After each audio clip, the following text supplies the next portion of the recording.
This episode is brought to you by the world's first reposado from Tequila Herradura. Made with slow-cooked, hand-harvested agave sealed into oak barrels and aged 11 months. Before being enjoyed in your glass.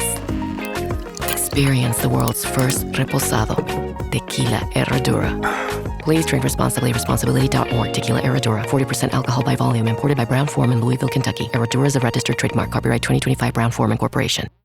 Abercrombie's viral denim sale is back, and Spotify listeners get an extra 15% off with code SPOTIFYAF. Abercrombie is known for their denim.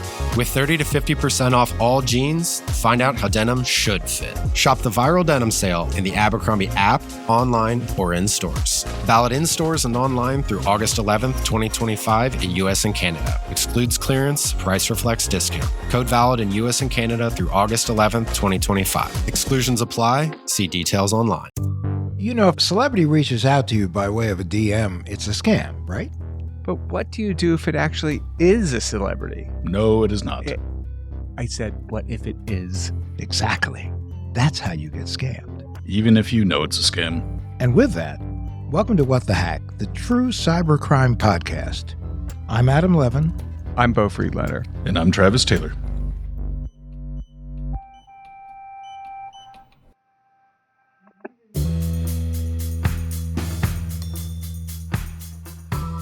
Becky Holmes, welcome to What the Hack. Good to be here. So, where are you today? So I am over in the UK. I'm in Stratford-on-Avon, where Shakespeare's from.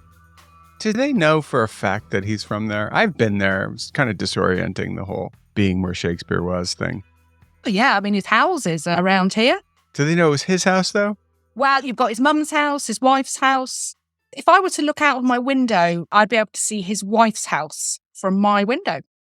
And did he have his wife in a different house for any particular reason? I think probably most people would want that, wouldn't they? Yeah. You caught me on that one.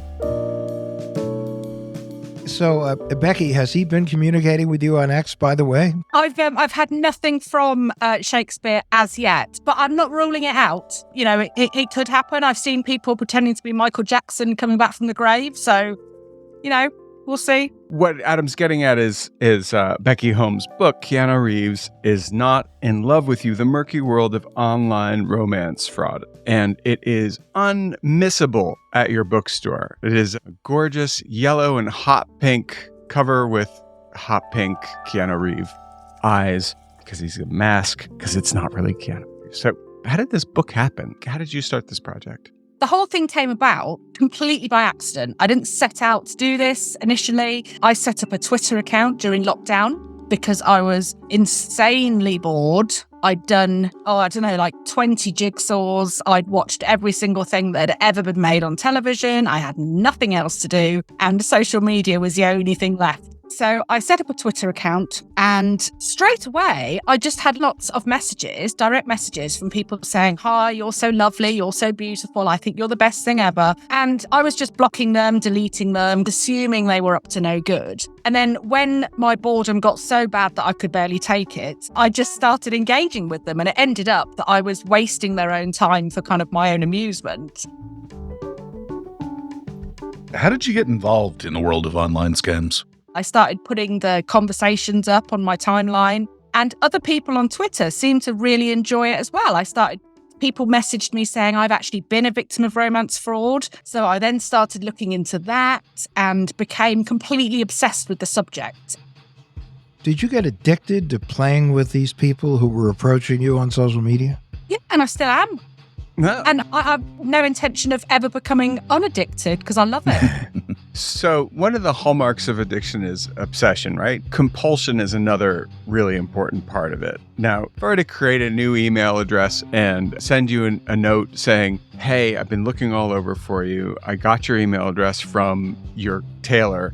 I saw you coming out of that shop, and I can't stop thinking about you." Would you respond to me, or would you just be like, whatever, and delete the email? Well, initially, I would have just deleted. I mean, I don't ever respond to emails. All right, rephrase. I got your phone number and I texted you.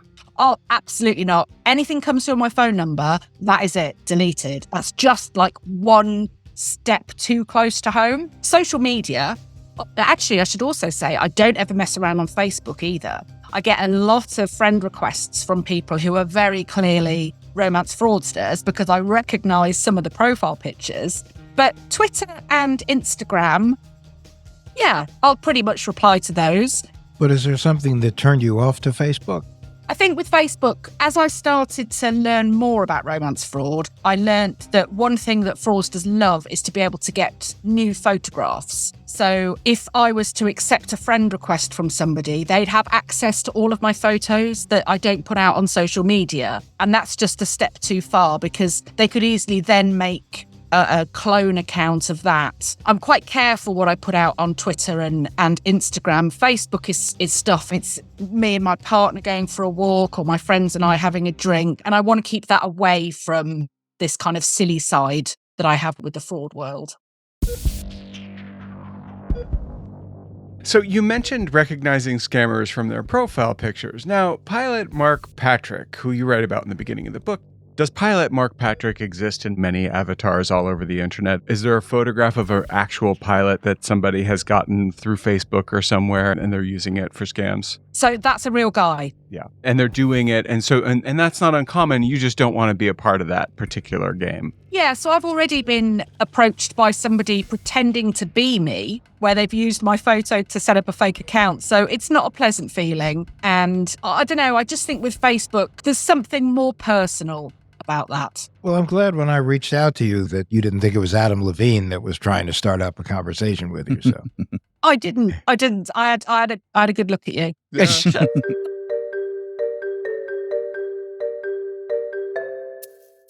So let's get back to the book. There are a lot of stories in here. I love them all, but one that really stuck in my head was the one about Sammy. Can you tell us about what she went through? Okay, so Sammy's story, it was quite long, quite complicated, and very technologically advanced, if I remember rightly.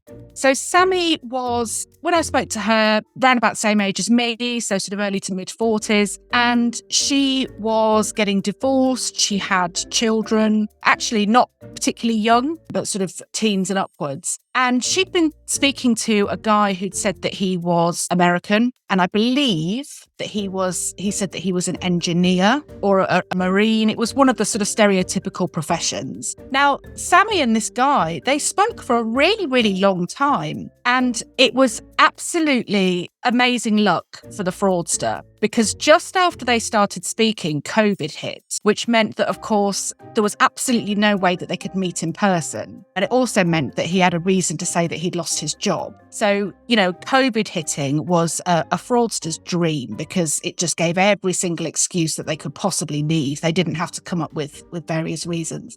Now, to clarify there, scammers will often, one of the very first beats of a scam that sets off, for me, the red flag, and I'm wondering if you think so too, Becky, is that inability to meet in person or even get on the phone often. Yeah, exactly. And this is why they choose the jobs that they do with the romance fraudsters. So, the army, while they're away a lot of the time because of where they are. Oil rig workers, obviously they're in the middle of the North Sea or wherever. Pilots, of course, they're flying around all over the place. So it's very much the stereotype. Was this over text or did they actually speak on the phone? So Sammy and this guy, they started messaging through Instagram and then they moved over to WhatsApp. They did speak on the phone very regularly. He wanted to video call, but Sammy is very shy. So again, it kind of worked in her favor that she said no.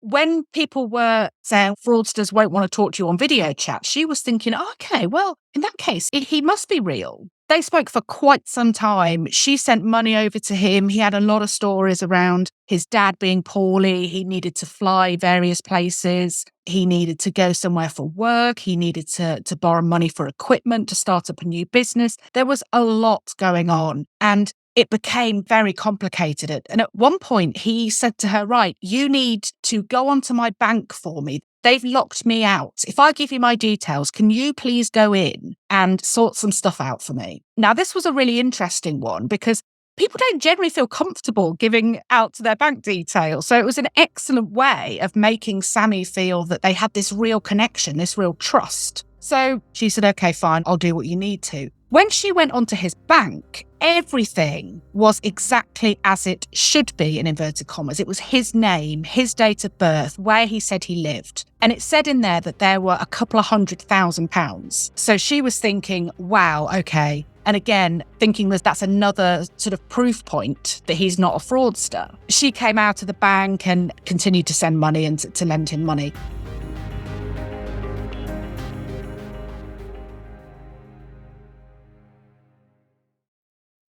This episode is brought to you by State Farm. Checking off the boxes on your to-do list is a great feeling. And when it comes to checking off coverage, a State Farm agent can help you choose an option that's right for you. Whether you prefer talking in person, on the phone, or using the award-winning app, it's nice knowing you have help finding coverage that best fits your needs. Like a good neighbor, State Farm is there. This episode is brought to you by Mott's Applesauce. So you're looking for a snack your kid will love and you can feel great about? Give them a Mott's no sugar added applesauce pouch. Made from real, delicious apples and a good source of vitamin C, too. Perfect for tossing in a lunchbox or grabbing for on the go. Mott's. Real apples make real good applesauce. Learn more about Mott's no sugar added applesauce at Motts.com.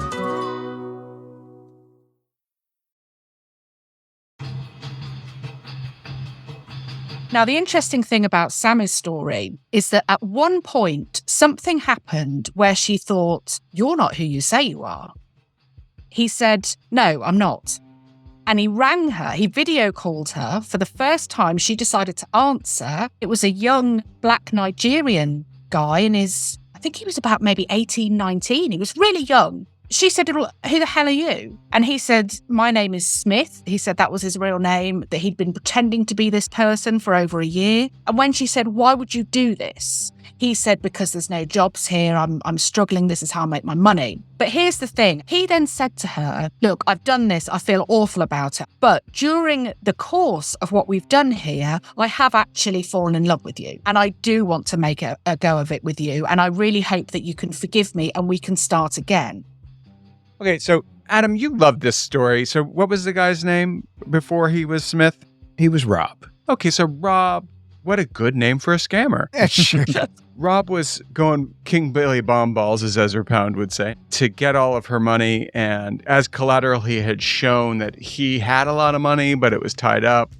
And that was why he needed these loans. All makes sense. Or maybe it was a spoofed website showing an account that wasn't real at all. Yeah, I think that it was one of these ones. So, you know, with the pig butchering scams, for example, where they're very technologically advanced and they're able to put up, you know, fake trading sites. I think that was an equivalent to this because she was able to go in and, you know, look all around it. Okay, so he's convinced her he has money and he's sorry for tricking her. Yeah. He said, my name is Smith.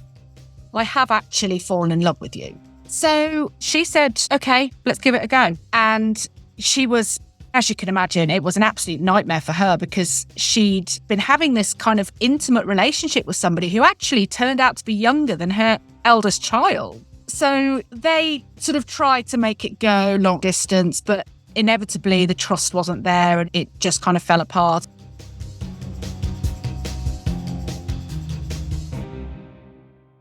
Okay, so how much money had he taken at this point? That Sammy didn't send him a lot. So she didn't send him thousands and thousands like some of the people that I'd spoken to.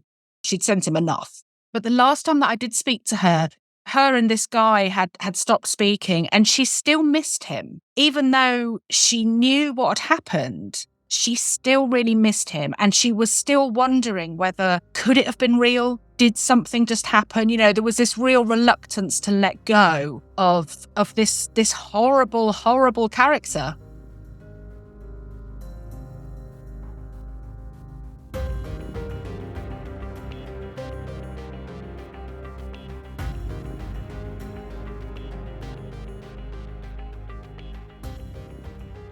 Does this happen a lot? It's more common. I think what I'm hearing is that romance fraudsters are becoming more aware of the fact that we're catching on to them. So I think what they've discovered is that if they say, actually, yeah, you've caught me, but during this process, I have fallen in love with you. It gives them another bite of the cherry. So when I first started talking to people about this, I only really heard a couple of stories along these lines. Over recent months, it seems to be more and more common. I've had people message me and say, look, this person has admitted to who they are. Should I give them a go? So it's another tool that they're using. I liken this to how I was when I was gambling. I used to sit and put money in on my phone, and I'd be thinking, and I knew it was bad, but I kept doing it because the second that I stopped is that second when I had to realize what I was doing, and I had to face up to it, and I had to deal with everything. The people that I've spoken to who have been through this kind of double scam, I really feel it's incredibly similar. That the second that they say, right, okay, this is a fraudster, I have been defrauded, the second they do that is when they have to look at their bank, take in what's happened, start emotionally rebuilding themselves. So, one of the things that happens to anyone who has an addiction is they hit a bottom. And that sounds like what's happening here. Every time they get that message saying, my darling, how are you? My darling or my dear, is like, doesn't feel good. Loving, and then stopping. We all know what that feels like. It sucks. And these scammers seem to be preying on exactly that chemical reaction. I think the double dipping is pretty fascinating, though. Have you heard of anyone who actually got double dipped and lost some money that way? Yeah, so I did speak to another lady only about 6 months ago, actually, who had, I think she'd handed over about £15,000. So what's that, about $18,000 maybe? The first time around. Then she found out who this person actually was. He said, I still love you. She handed over round about another £5,000. There was kind of an intervention, if you like. But she went on to lose a lot of money. It's, and I do wonder whether we think that she's stopped sending money, but the problem is once you're in one of these relationships where it's all based around secrecy, you don't know. This lady could still be sending money. We've talked a lot before about the overlap between addiction and romance scams. How do you think that they're related? Well, we actually had a guest on the show whose mother was addicted, and she would just do the equivalent of sneaking out the window on a bunch of sheets tied together to go meet with her scammer, but she was just giving him money that, in her point of view, was, I'm spending your inheritance and I can, and I will. Again, it's the same with the gambling. You become really, really good at lying. It's saying, actually, I'm just nipping out. We haven't got so-and-so, or there's something wrong with the car, or, whatever it is, or there's a problem with the bank. I don't know why I can't get that money. We become, as any form of addict, you become very good at hiding things. And it's the same with romance fraud. And of course, also, there's the same level of shame as well, because you know that actually no one's forcing you to do this. It's you're doing it. And you feel embarrassed about that. And you hide things from yourself. It's easier to hide things from yourself than anybody else. Other people can see it. And it's when you look back and think, oh, God, they all knew.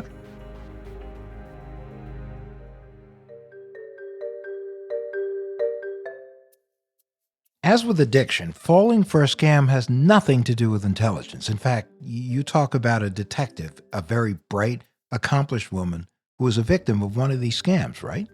Yeah, and she actually met the fraudster in person as well. So she is over here. She was similar age to me. She met somebody on a dating site, which of course, automatically they're one step ahead because they know that you're looking for romance. So they don't even have to kind of wheedle the way in with you because they know that that's what you're looking for.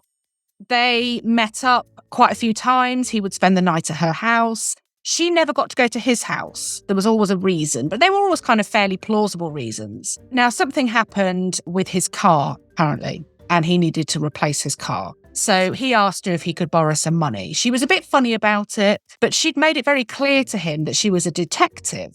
So in her mind, understandably, she thought, well, he's not going to try and defraud a detective. She lent him this money. He turned nasty. And eventually, she ended up finding out the truth about him by breaking protocol and using the police database to actually look him up. So it was actually misconduct where she was. But she said she felt like she was going insane. She needed some answers about this person and she could find nothing about him. Now, she didn't get her money back. However, he was charged with various things because when she found him on the police system, he was wanted for several other frauds. So he was a serial fraudster who'd managed to rope in this very clever UK detective. It was insane to sit and listen to this because I was sitting opposite this very bright, capable, attractive woman, and she was coming out with this stuff, and it sounded so crazy. But of course, it made perfect sense to me. One of the things that we know about people who are scammed is that they are trusting. And I suspect one of the reasons they're trusting is because they're trustworthy. So in other words, the people who probably fall for these scams more than anybody are the people who would never in a million years do a scam and who would never think of doing a scam. Or, for instance, a detective who has access to a database of criminals and doesn't use it. Now, I do a show about scams with my friend Adam and Travis, and the minute I think something's a little screwy, I have a friend I call up who has access to quite a few databases, and I say, can you please look this up? And he goes, oh, yeah. Don't talk to that person. Or no. But it's the first thing I do. Is it because I'm smart? No. It's because my mind is in the gutter constantly, because I think about crime constantly, because that's my job. Now, I have a feeling you also have a bit of a gutter sensibility in the fact that you tell me about that. Like, why are you so focused on this? What, like, is it the same as me? Like, do you just, like, you find it fascinating and you kind of like playing with fire a little bit? Yeah, I suppose it's because initially it was funny to me to be wasting these people's time. So I was entertaining myself. Then it became entertaining to other people. And then when I started talking to actual victims of romance fraud, I would go to their houses and we would talk over a cup of tea and I would see what had happened to them. I started getting really annoyed by it. And to be honest, I think that's now what the motivation is. I'm irritated by these people. How dare they? I mean, how absolute dare they? And also, I'm annoyed with the media as well for how they portray the victims of romance fraud. So it just means that whenever I can, I will go out there and start, giving it my all about how we shouldn't be using certain phrases and we should be doing things differently. And I find the motivator for me, I've just become very angry by the gall of these people. Seeing what it's done to them and if they've lost friends or family over it and how they've had to rebuild their lives emotionally and financially. It's just, and then one of these people messages me. I'm sort of consumed by utter loathing. I think that's probably why I'm still doing it. You're like the Punisher. You're like you're like a nice tea drinking Punisher. Also the town crier when it comes to these kinds of scams. But how do we debunk the myth that only gullible or foolish people fall for these kinds of scams? I have a thing about the term fall for. So we use it. I think we need to get rid of that. I think language plays a really big part. I think when we talk about falling for, it makes it sound as if it's not as serious as many other crimes. And it sounds like it's just something that someone walks into. So I think the problem with romance fraud is that, we all think that it's only stupid or gullible people. The fact is, it is anybody. And the reason for that is because we're human. We want to be loved and we want to love. So I think the problem is that we're always, as humans, going to be susceptible to something like this. There's not really, other than education, there's not really a way to debunk this. And you think, based on your book, you think there's insufficient education out there about this, right? Yeah, I think we need to be talking about things in a different way, and we need to be making people less embarrassed about what's happened to them. And we should be encouraging people to report romance fraud. It's never anywhere near that figure. It's 10 times more because people don't want to report it. They're embarrassed. They think that whoever it is they report to is going to think that they're stupid or that there's no point reporting it because they're never going to get their money back or whatever it might be. And I think that with some education, with people being more sensitive, being more open and not treating victims with such derision, if we were to just find a way to stop being so absolutely repulsive, then, we could help people a lot more.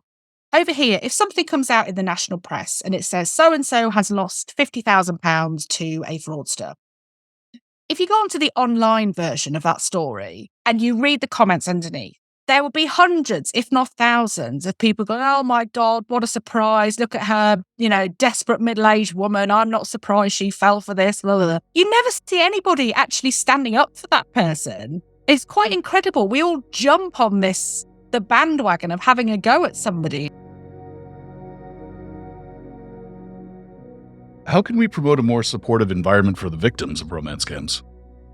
So empathy plays a huge role in how we should be talking to victims of romance fraud and dealing with the problem. One thing that I talk about in the book is that there is a large correlation between what victims of romance fraud go through and victims of domestic abuse in terms of this being isolated from friends and family, the gaslighting that somebody goes through, this using silence as a punishment, grinding down somebody's confidence so they don't want to report it. We wouldn't dream of saying these days, well, you're stupid to have fallen for domestic abuse. We simply wouldn't say it because we've moved on, rightly so, now got empathy for that crime. That's where we need to get to with romance fraud.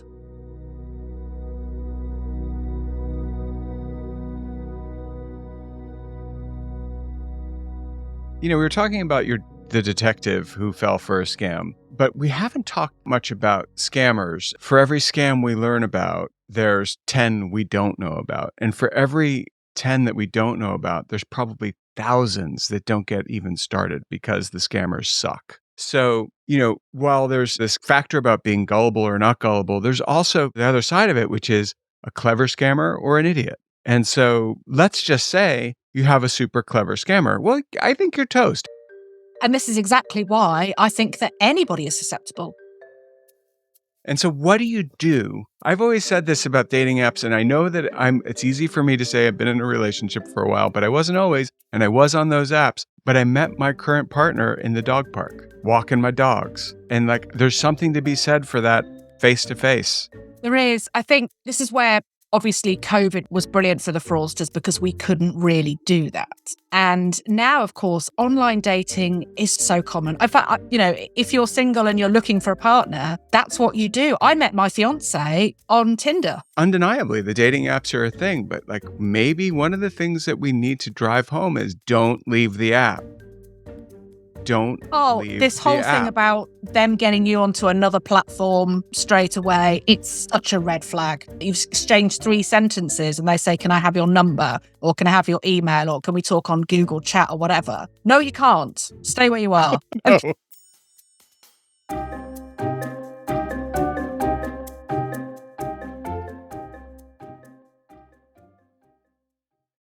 If this were a Reese's TV ad, you'd be staring at a Reese's peanut butter cup. And sure, my voice is peanut buttery smooth, but still, you need to see the peanut butter cups, right? No? I can really just say Reese's and you'll go get some? Okay, Reese's. Reese's. Reese's. Really working, actually. Reese's. Reese's. I'm on to something. Reese's. Reese's. Reese's. With a major selection of the looks your kiddos love starting at just $4 in the Walmart app, a new school year means a stylish new them. Who knew? Find skater skirts and Crocs that say, I'm casual but cool. Sparkly sneakers that say, it's my classroom, you're just learning in it. And preppy polos that say, I'm the teacher's pet, even if they're mommy's menace at home. Find their favorite styles starting at just $4 in the app. The Walmart you thought you knew is now new.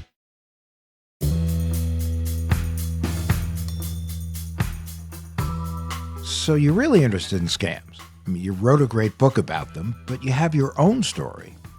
So while I was talking to victims of romance fraud, I realised that actually it really resonated with something that I had been through as well. And that is that I had a partner and we were in a face-to-face physical relationship. We were together for some time. We got engaged and I thought he was great. Now, he told me a lot of very strange stories when we were together. And I knew some of these stories were absolutely absurd. And I knew this. And we would argue. I would say, why are you telling me such ridiculous lies? This is silly. And he would come up with stuff. Now, I did something which is very, very common with what people do when they're in a fraudulent relationship. I ignored it. I purposefully ignored it because I just wanted it to go away. If I'd had to have dealt with it, I would have to have faced up to the fact that I was in a relationship with somebody who wasn't who they said they were. And I didn't want to do that. Now, ultimately, it did literally drive me mad. And he would gaslight me. So he would say, well, I never said that.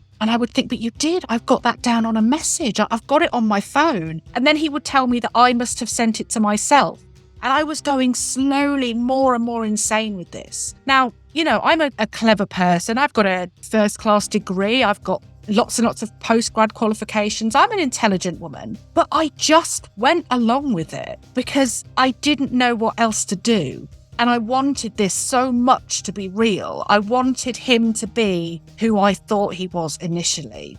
And somehow my mind kind of closed off this logical part. And I thought, right, well, I'm just going to ignore all of these misgivings. I'm going to ignore all this evidence in front of me. And as I was starting to research the book, I came across confirmation bias, and I realized how common that is, not just in relationships, but in all sorts of things. And it was only after I'd gone literally nuts and had, all sorts of therapy that I was able to link, wow, actually what these people who went through romance fraud went through is 95% the same as what I went through as well. I mean, I was madly in love with him. And for me, we were together for some time, but even at the end, when he would walk in the room, I would still have that endorphin hit. He made me laugh, and I found him really funny. We would have great conversations. We would go out and spend time together, do things together. He would tell me wonderful things that he loved about me. All of those endorphins were still there. And maybe that's one of the main points of romance scams, is they are a simulacrum for the real thing. They really come pretty close. And the better the scammer, the closer they come to a true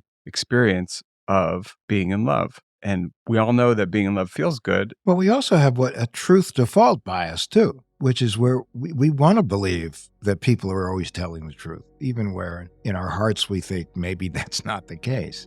We're still oriented toward that. We are, and this is exactly what I was saying about no matter what we do as humans to get in the way of fraudsters, we're never going to be able to get in the way of the fact that humans want to love and to be loved, and we want to desire and to be desired.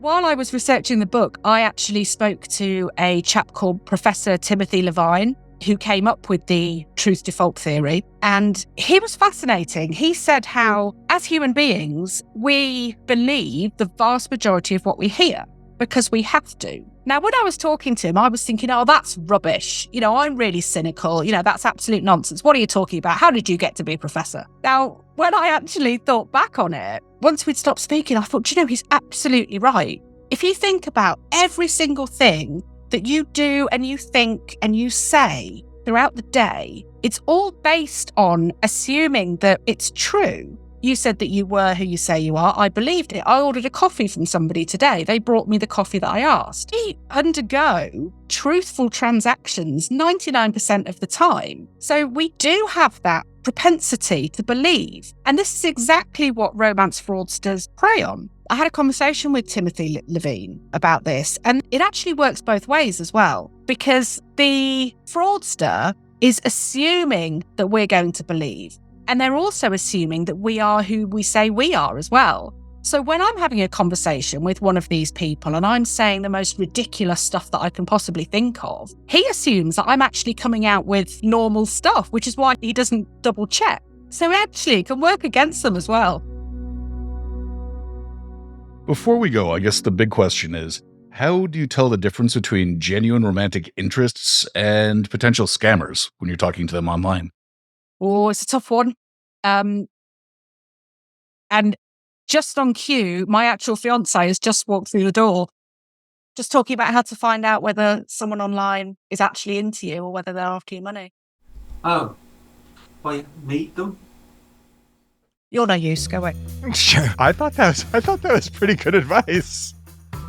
So obviously we do everything online now, and dating is huge, and we're always going to keep dating online. I think, in order to find out whether somebody is interested in you or not, one thing that romance fraudsters do is they will ask you a lot of questions because they think that that's a way to get you interested, believe that they want to know you. But I think there's got to be some to and fro on that. So when you ask them a question, make sure that they're answering you. Make sure that they're actually reading what you're saying and they're replying to you, because it means that they're engaging. And it also means that you're speaking the same language, which of course is a big thing as well. And then I think meet them. Make sure that you can meet them. If you can't meet them for a few weeks or whatever, for video call. When I first met my other half on Tinder, I said to him, we're planning to meet. Can we have a video call? And he said, no, I don't want to do that because I'm not very good with technology. And I thought, oh, right. And I very nearly didn't go ahead with it because I thought, well, clearly you're a fraudster. As it turns out, he's just really bad with technology and actually couldn't work the video function. But I think being able to see who it is that you're going to meet, I think that's all you can do. And, of course, the usual online safety things apply. So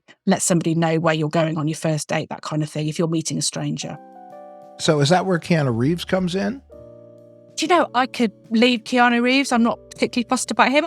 But the reason I chose him is because tens of thousands of Keanu Reeves accounts out there. He's the most impersonated celebrity on Twitter, which is my main platform. And he's got, the actual Keanu Reeves himself has got no social media at all. He doesn't engage whatsoever. Every time I get a new Keanu Reeves contact me, I think, oh, great, I've got another Keanu. So I do now have kind of a soft spot for those. But my favourite one was a guy pretending to be Brad Pitt, who I took a picture of my best friend on my kitchen floor. I'd covered him in ketchup and I'd put a knife next to him. And this Brad Pitt guy had said, I don't know, that he wanted something. And I said, I can't talk to you. I've killed this tumble dryer repairman. And I sent him this picture of my best friend. And I love the fact that this guy pretending to be Brad Pitt immediately said, I've got a friend that can sort that out. And passed me on to somebody who he was pretending to be from the US military, who then said that he'll come and clear the body for 30,000 euros.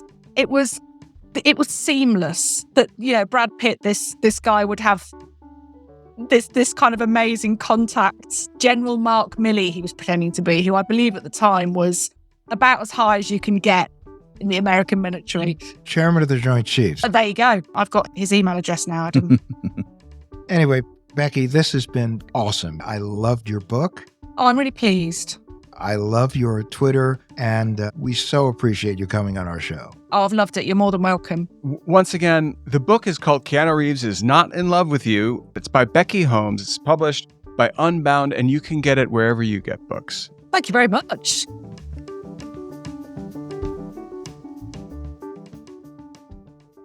And now it's time for our tinfoil swan. Our paranoid takeaway to keep you safe on and offline.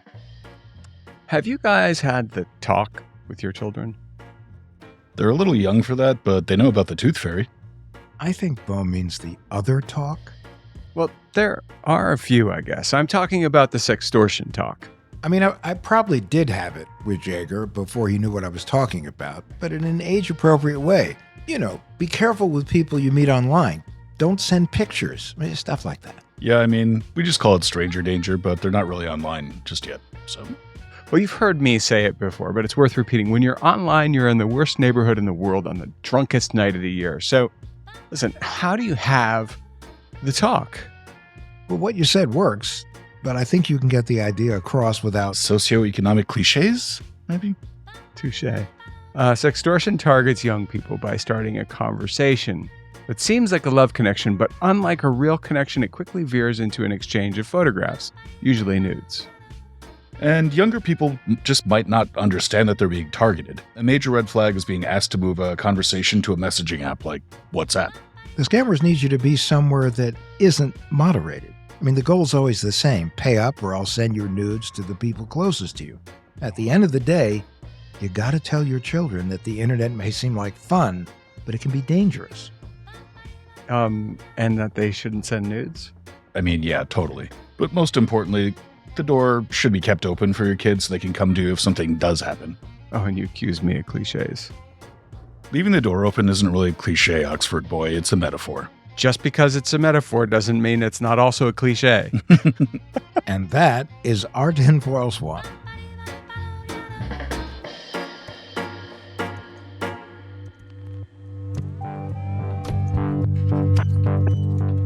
What the Heck with Adam Levin is a production of Loud Tree Media. You can find us online at adamlevin.com and on Instagram, Twitter, and Facebook at Adam K. Levin.